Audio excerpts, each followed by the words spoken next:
Assalamualaikum warahmatullahi wabarakatuh. Alhamdulillah rabbil alamin, hamdan hamidin, hamdan syakirin, hamdan yuwafi ni'amahu wa yukafi'u mazidah. Ya Rabbana lakal hamdu kama yanbaghi li jalali wajhika wa 'azimi sultanik. Allahumma salli ala sayyidina Muhammad wa ahli baitihi wa sahbihi wa baraka wa sallam. Rabbi shrah li sadri wa yassir li amri wa hlul 'uqdatam min lisani yafqahu qawli, amma ba'd. InsyaAllah pada video kali ini saya akan berkongsi dengan tuan-puan berkenaan dengan bab asbabun nuzul. Al-Quran diturunkan secara terpisah. Pada sesi kali ini saya akan kongsikan dan juga terangkan kepada tuan-puan berkenaan dengan hikmah mengapa Al-Quran diturunkan secara berperingkat ataupun secara terpisah. Hikmah yang pertama adalah untuk menguatkan hati Rasulullah sallallahu alaihi wasallam, seperti mana yang kita maklum di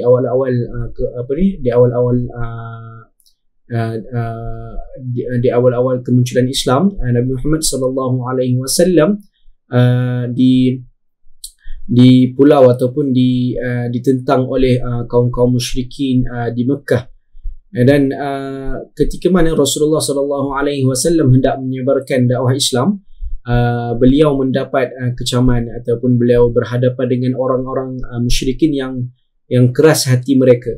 Dan hikmah diturunkan Al-Quran secara berperingkat ini adalah untuk menguatkan hati Rasulullah sallallahu alaihi wasallam bila mana berhadapan dengan kaum-kaum musyrikin di Mekah.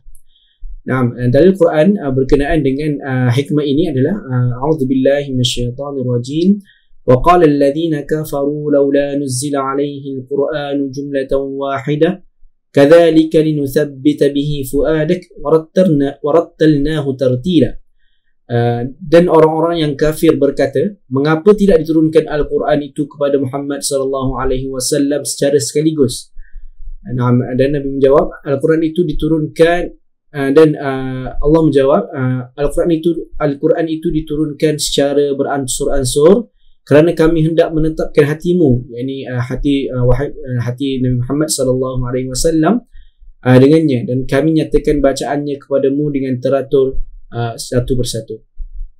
Hikmah yang kedua adalah cabaran dan juga ijaz. Dan orang musyrikin Mekah pada ketika itu berterusan dalam membuat dosa, dan seringkali mereka datang kepada Nabi Muhammad sallallahu alaihi wasallam untuk mencerca ataupun datang dengan benda-benda yang aneh untuk menguji kenabian Nabi Muhammad sallallahu alaihi wasallam.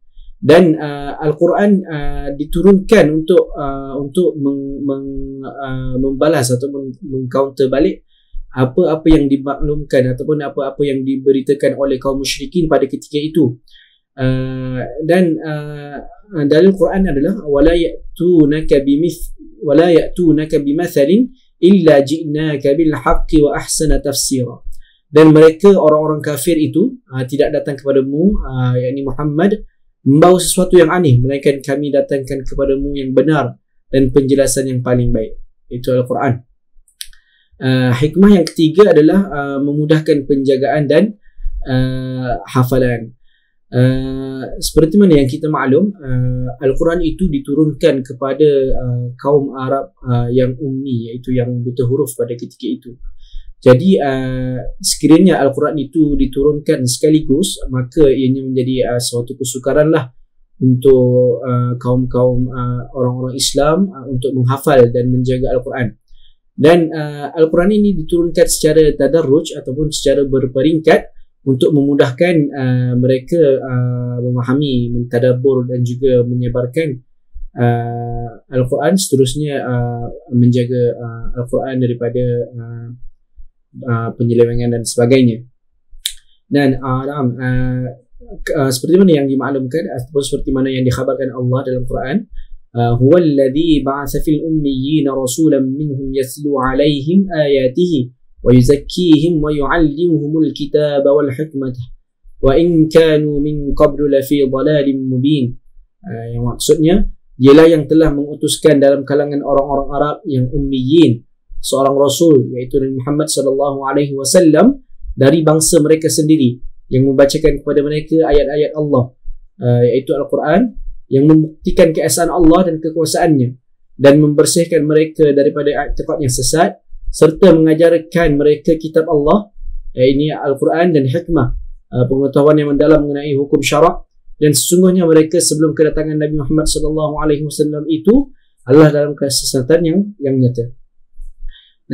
Hikmah yang keempat adalah sejajar peristiwa yang berlaku dan pembentukan syariat secara berperingkat.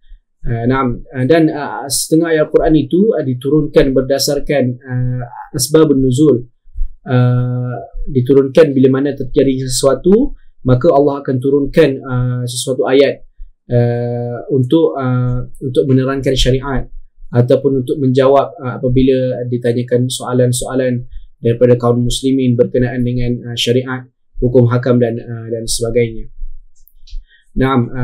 Setakat itu saja perkongsian saya pada hari ini.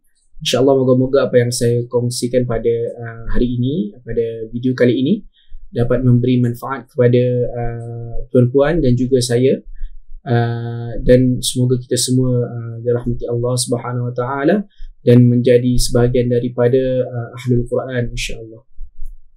Sallallahu ala sayyidina Muhammad wa ala alihi wa sahbihi wa baraka wa sallam. Walhamdulillahi rabbil alamin. Assalamualaikum warahmatullahi wabarakatuh.